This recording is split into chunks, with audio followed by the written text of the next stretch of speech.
जो अपने कदमों की काबिलियत पर विश्वास रखते हैं वो ही अक्सर मंजिल पर पहुंचते हैं। नमस्कार, मैं दीप्ति आपके लिए लेकर पुनः हाजिर हूं कार्यक्रम रास्ते जहां मंजिल वहां, आपके अपने रेडियो चेतना रेडियो 90.4 FM पर।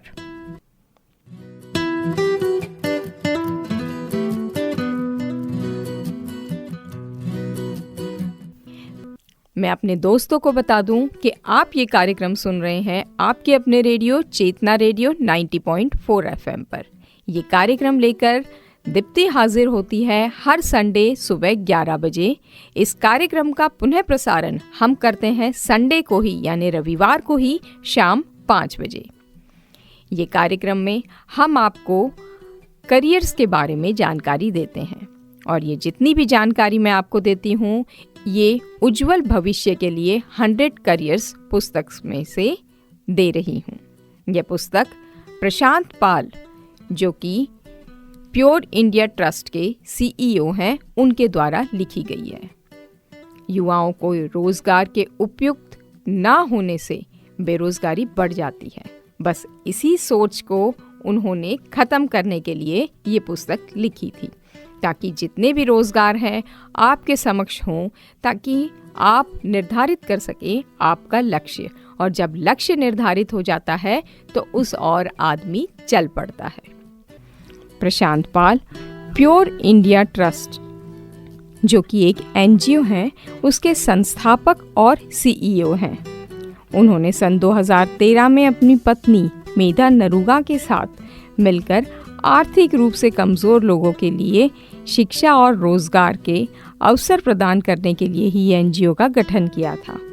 और जब उन्होंने पाया कि जितने विद्यार्थी पढ़ रहे हैं, शिक्षण से जुड़े हुए हैं, लेकिन उन्हें यह नहीं पता कि आगे चल के उन्हें कौन सी लाइन चूज़ करनी है, यही सोच के उन्होंने उचित समझा कि वह है करियर एंड गाइडेंस, जो कि बहुत कम उम्र में ही बच्चे को पता चलना चाहिए, तब बता दें। और इसी चीज़ को निगाह में रखते हुए उन्होंने ये पुस्तक लिखी। प्रशांत पाल का मानना था कि जिन बच्चों को अपने स्कूल में औपचारिक करियर मार्गदर्शन या सलाह नहीं मिलती, वे कहाँ जाएंगे, क्योंकि ये चीज़ निर्भर करती है शिक्षकों पर। शिक्षक अपने छात्रों का मार्गदर्शन कर सकें और छात्र भी अपने करियर चुनने में आसानी महसूस कर सकें। यह पुस्तक दोनों के लिए, अलबत्ता कहेंगे तीनों के लिए बहुत लाभदायक है, माता पिता, शिक्षक और छात्र।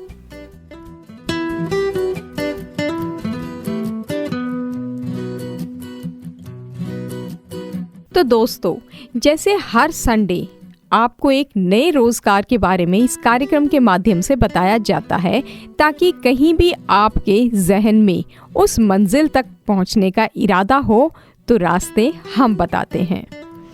आज के इस कार्यक्रम में हम बात करेंगे रक्षा अधिकारी की।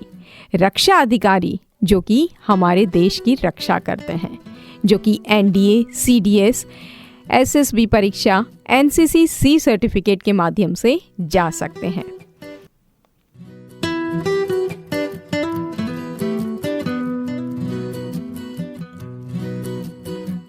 रक्षा अधिकारी की अगर बात करें तो सेना में ये अफसर होते हैं। वे देश की रक्षा के लिए योजना बनाते हैं, युद्ध में भाग लेने, कुशलता से संसाधनों का उपयोग करने और आवश्यक निर्णय लेने की क्षमता रखने वाले होते हैं। वे हमारे देश की रक्षा करते हैं, आपदाओं के दौरान नागरिकों की मदद करते हैं और किसी भी ज्ञात या अज्ञात खतरों से हमारे देश को बचाते हैं।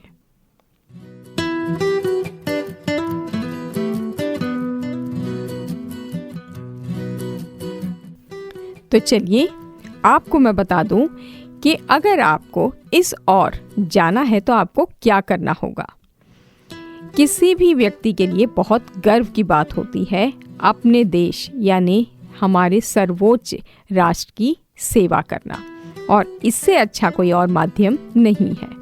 रक्षा अधिकारी बनने के लिए आप 12वीं के बाद एनडीए परीक्षा पास कर भारतीय सेना में शामिल हो सकते हैं। हालांकि ये प्रवेश केवल पुरुषों के लिए ही होता है और अगर ग्रेजुएशन के बाद आप कोशिश करते हैं तो आप यूपीएससी द्वारा आयोजित सीडीएस परीक्षा पास कर सेना में अफसर बन सकते हैं। कॉलेज में एनसीसी में भाग लें तो एनसीसी की बी या सी सर्टिफिकेट के माध्यम से आपको रक्षा सेवाओं में सीधे प्रवेश पाने का मौका मिलता है। एनडीए, सीडीएस या एनसीसी सर्टिफिकेट के बाद आपको 5 दिन चलने वाले एसएसबी इंटरव्यू को पास करना भी बहुत आवश्यक है। और शुरुआती वेतन की बात करें तो सेना में वेतन भारत सरकार की सेना के लिए वेतन योजना के आधार पर होता है। सेना में आपको वेतन के अलावा बहुत सी सुविधाएं भी मिलती हैं।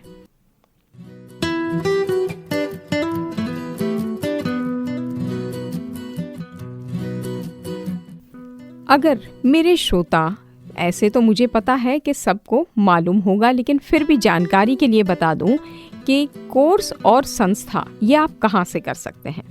राष्ट्रीय रक्षा अकादमी नाम तो सुना होगा, यानी नेशनल डिफेंस एकेडमी भारतीय सशस्त्र बलों की संयुक्त सेवा अकादमी है, जहां पर सेना, नौसेना और वायुसेना के कैडेट्स को शुरुआती प्रशिक्षण के लिए भेजा जाता है, जिसके बाद वह अपनी संबंधित सेवा अकादमी में जाता है।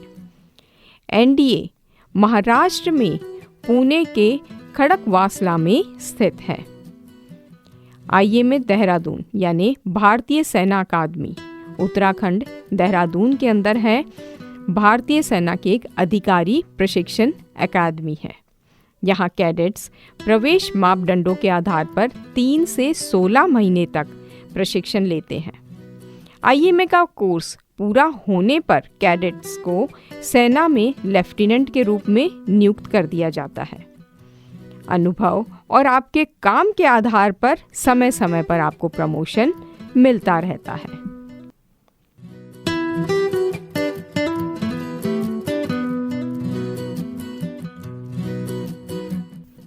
अपने श्रोताओं को बता दूं कि आप ये कार्यक्रम सुन रहे हैं आपके अपने रेडियो चेतना रेडियो 90.4 एफएम पर, और कार्यक्रम का नाम है रास्ते जहां मंजिल वहां।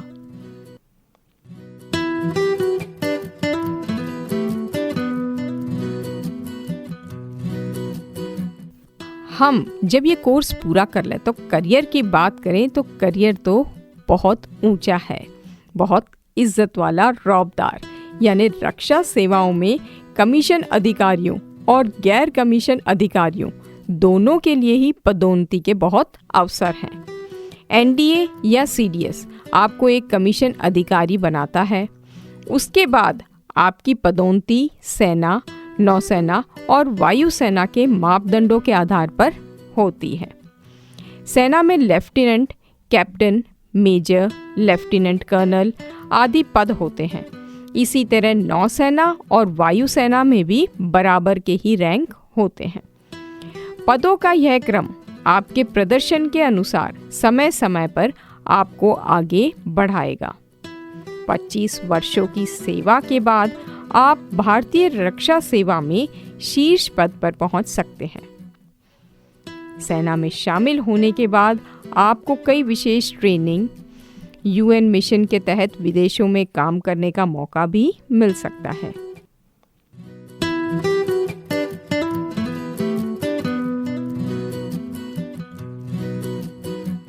सेना अधिकारी सिर्फ पढ़ना, शारीरिक, मेंटल के अलावा बाकी भी चीज़ें हमारे अंदर होना बेहद ज़रूरी है, जो कि हमें ट्रेनिंग के दौरान सिखा दिया जाता है, यानी हम वैसे हो जाते हैं। जैसे क्या योग्यताएं हैं, जैसे रक्षा अधिकारी के ऊपर उसकी टीम की जिम्मेदारी होती है, इसीलिए आपको एक जिम्मेदार व्यक्ति तथा अच्छी बुद्धिमत्ता की आवश्यकता होती है। कभी कभी ऐसी जगहों पर काम करना पड़ता है जहां पर्याप्त संसाधन उपलब्ध नहीं होते, इसीलिए रक्षा अधिकारी में मौजूदा संसाधनों का अधिकतम उपयोग करने की क्षमता होनी चाहिए। शीघ्र निर्णय लेने की क्षमता भी होनी चाहिए।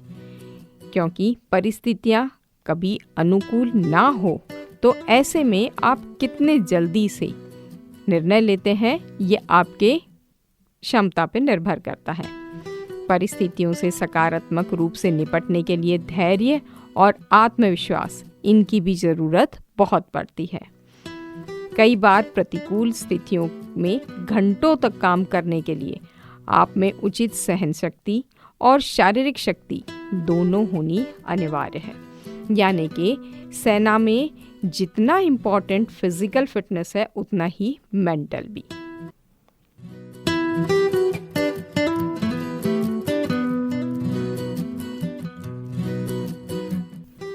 तो दोस्तों, आज का ये कार्यक्रम आशा करती हूँ आपको ज़रूर अच्छा लगा होगा और देश की सेवा का जज्बा आप में शायद पैदा हो गया होगा।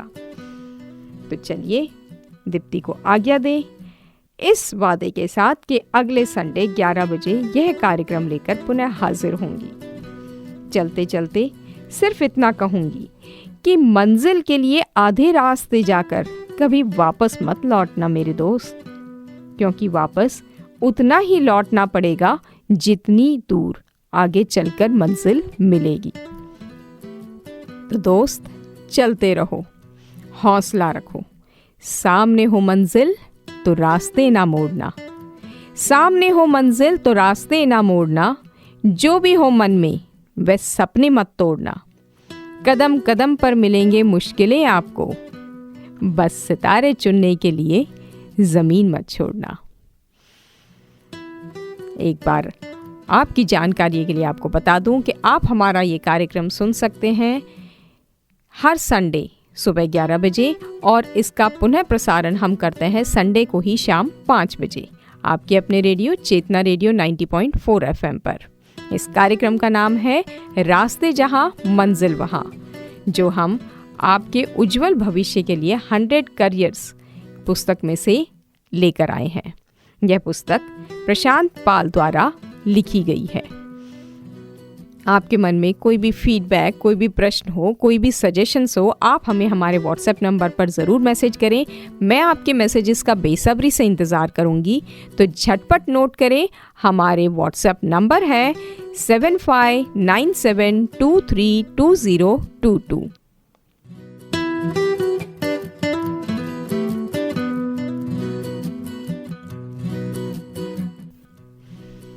आप हमारा ये प्रोग्राम ऑनलाइन लाइव भी सुन सकते हैं। आपको सिर्फ टाइप करना होगा www.chetnaradio.com। हमारा ये कार्यक्रम यानी रेडियो का प्रसारण सवेरे 6 बजे से रात्रि 10 बजे तक चलता है, जिसमें आप अलग अलग विभिन्न रूप के कार्यक्रम ज्ञानवर्धक और बच्चों के लिए भी, महिलाओं के लिए भी सुन सकते हैं।